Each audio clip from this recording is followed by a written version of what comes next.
Feather sketching techniques. Define the overall shape. Start with a light pencil, such as HB or 2H, to outline the feather's general shape. Pay attention to its natural curve and delicate appearance.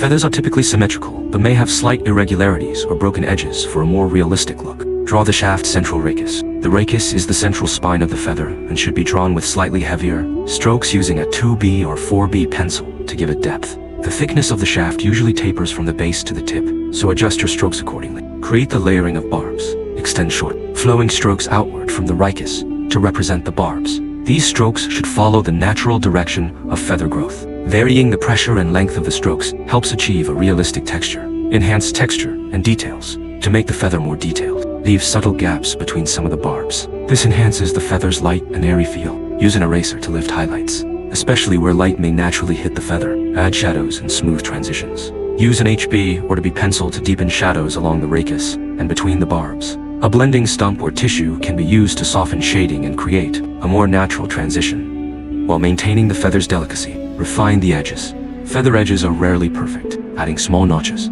frayed tips, or slight irregularities can make the feather appear more natural and realistic. Final adjustments. Review the drawing for contrast and balance. Use an eraser to enhance highlights and refine light reflections on the barbs, making the feather appear more lifelike and three-dimensional.